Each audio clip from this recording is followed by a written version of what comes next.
Hello, and welcome to IK, or Interview Kickstart's talk on automation testing. My name is Roland, and today we'll be covering automation with the Selenium WebDriver.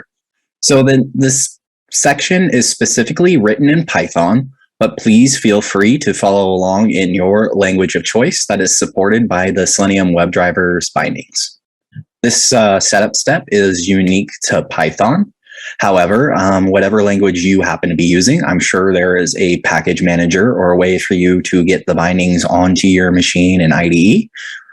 In Python, we use pip, which is the package manager here in this case, to install Selenium. And that gives us access to the WebDriver to programmatically control our web pages. Specifically, the test that we're going to be writing is going to test the Amazon web page, and we're going to ensure that we've landed on the expected web page by asserting against that title. So go ahead and create a new file.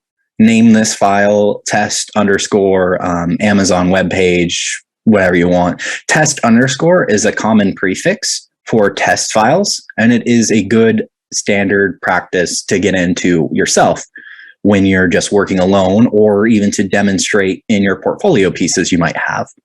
So outlining our expectations, we're going to import our pieces of Selenium into our language so we can interact with the WebDriver.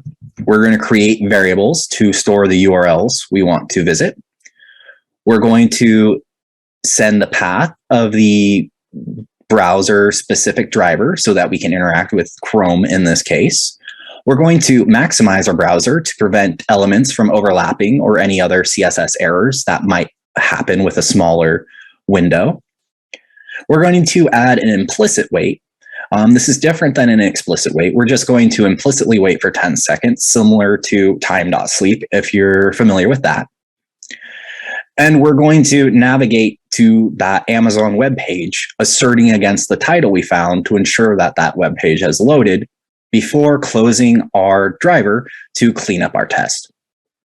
And we're not going to be using PyTest, nose, we're not using the page object model, we're not using any of the advanced techniques you might have heard about or know about previously when approaching test automation.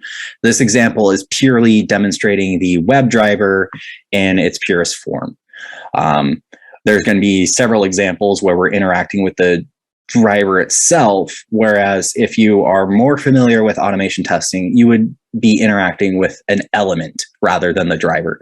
And if you're interested, we talk about this more in the Test Engineer Design Patterns class that IK offers its students.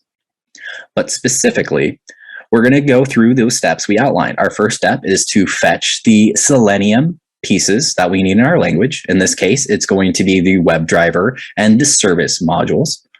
We're going to create the URLs for our web page, or we're going to create our variables for the URLs we want to interact with. In this case, the Amazon web page. We're also going to create a variable for our executable path. This way, if it changes, it's easy to update here instead of trying to navigate through our code and update all those pieces as well.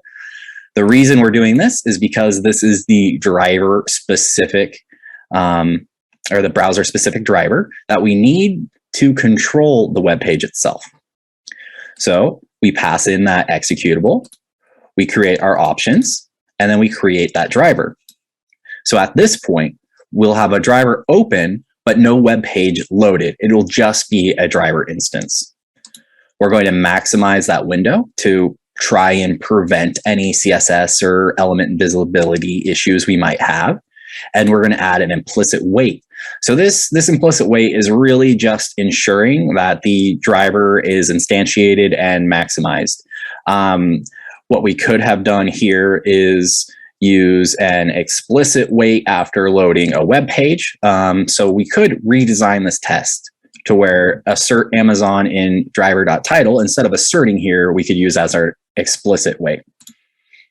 However, we move on to grab that URL and then assert on that page. So now that we understand what the code is doing, let's go ahead and see it in action. And what we should see is that web page open, and the test pass, the assert not fail. Okay, and hitting play, we should see that play out. We do see that web page open.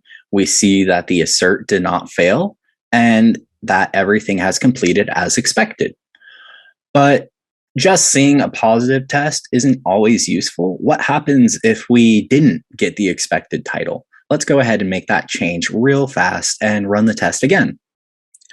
So going down to that assert, we're going to change our text to just something that just won't work. And we're going to run the test again to see what results might happen now. So clicking play, we can see those same actions play out. However, this time we now have an error because that title did not match what we were expecting. And that's everything on Selenium WebDriver automation. Until next time, thank you.